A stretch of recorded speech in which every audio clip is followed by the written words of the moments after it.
হ্যাঁ, আমি আছি এখন ফ্রান্সের একটা ভিলেজের মধ্যে হাঁটাচলা করছি। আপনাদেরকে একটু ঘুরে দেখাচ্ছি এই ফ্রান্সের ভিলেজটা। আসলে এটি অবস্থিত হচ্ছে দুবাইয়ের মধ্যে। আমি এই মুহূর্তে আছি দুবাইয়ের একটা রিভারল্যান্ড বলে একটা জায়গাতে। এই জায়গার ভিতরে ফ্রান্স ভিলেজ রয়েছে। এখানে হুবহু সবকিছু দেখতে ফ্রান্সের গ্রামের ঘর বাড়ির মতন।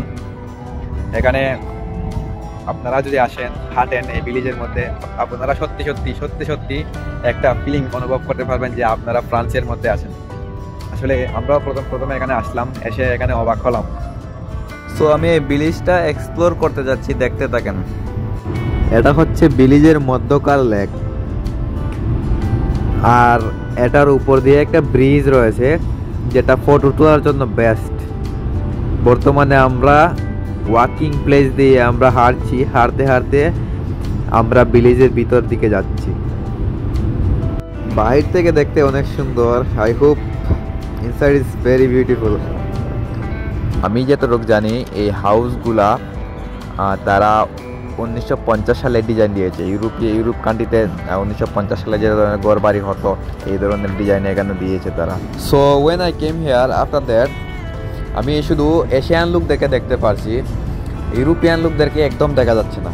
হয়তো বা তারা এই ধরনের দৃশ্য দেখে অভ্যস্ত, ভিলেজে অভ্যস্ত, সেই জন্য হয়তো বা হবে। তো আমাদের এখানে ঢুকতে টিকিটের দাম পড়েছে 30 দিরহাম।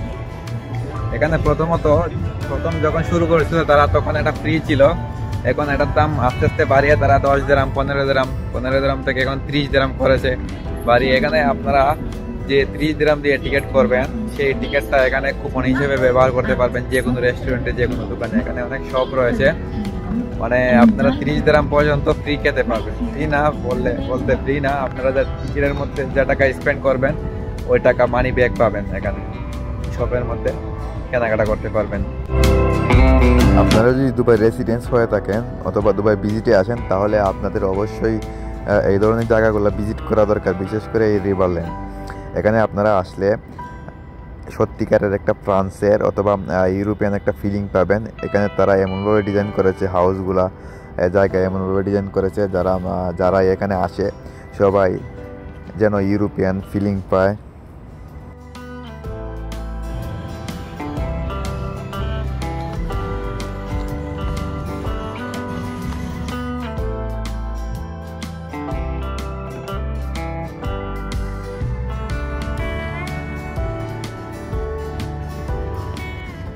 আমি যদি এখন বলি ফ্রান্সের একটি ভিলেজে আছি তাহলে ভুল হবে না। এখানে আমার পুরো ফিল হচ্ছে যে আমি এখানে ফ্রান্সের মধ্যে আছি।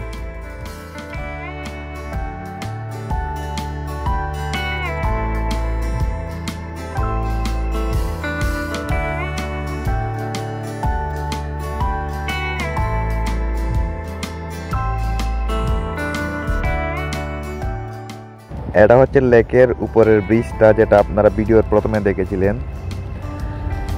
এটার এদিকে ফ্রান্স ভিলেজের পুরো দৃশ্য দেখা যাচ্ছে। এই দেখেন হাউসগুলা, পুরো দৃশ্য খুব সুন্দর দেখা যাচ্ছে।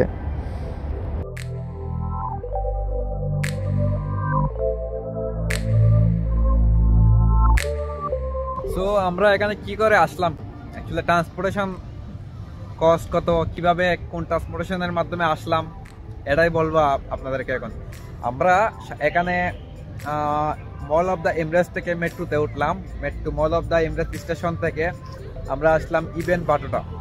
এটা হচ্ছে মেট্রো স্টেশন। এখানে মেট্রো স্টেশন থেকে নেমে ইবেন বাটোটা বাস স্টেশন আছে নিচেই। এখান থেকে আমরা বাস ছিলাম DPR-1।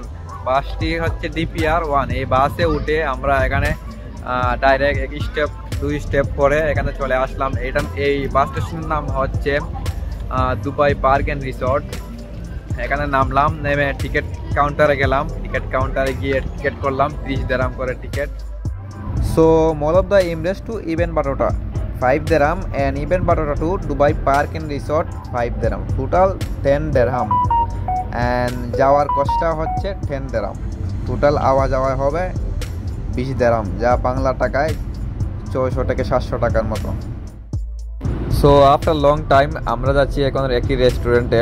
আসলে আমরা ম্যাকডোনাল্ডসে যাব, একটু দেখি আমাদের যে টিকিটটা দিয়েছিল তারা, যে পাসটা দিয়েছিল আসলে ওইটা রিডিউস করা যায় যে কোনো রেস্টুরেন্টে এখানে।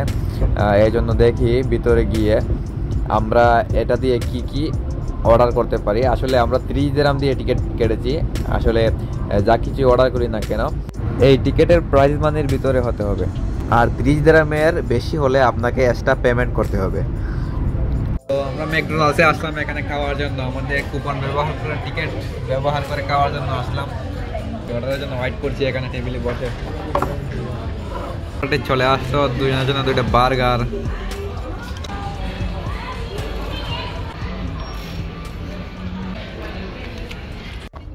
সো আমাদের ম্যাকডোনাল্ডসে খাওয়া দাওয়া শেষ, এখন আমাদের যাবার পালা।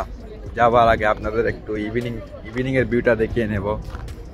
এই ফ্রান্স ভিলেজটা দিনে যতটুকু সুন্দর তার চেয়ে অধিক সুন্দর হচ্ছে রাতে।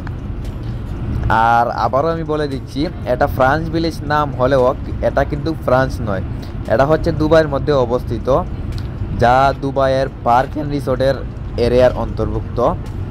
এটা রিভারল্যান্ডের ভিতরে একটা ফ্রান্স ভিলেজ। রিভারল্যান্ডের এন্ট্রি পাস নিয়ে তারপরে ফ্রান্স ভিলেজের মধ্যে এন্ট্রি করতে হয়। এখানে ফ্রান্স ভিলেজ ছাড়াও অনেক ধরনের পার্ক রয়েছে যেগুলা দুবাই পার্ক অ্যান্ড রিসোর্টের অন্তর্ভুক্ত।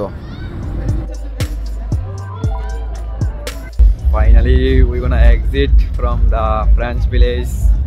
This is the evening view. We are going to exit. এটা হচ্ছে রিভারল্যান্ডের মেইন গেটটা, যেটা দিয়ে আমরা প্রথমে এন্ট্রি করেছিলাম। সো যাই হোক, আজকে এই পর্যন্তই। ভালো থাকবেন, দেখা হচ্ছে নেক্সট নতুন কোনো একটি ভিডিওতে। And thank you guys for watching.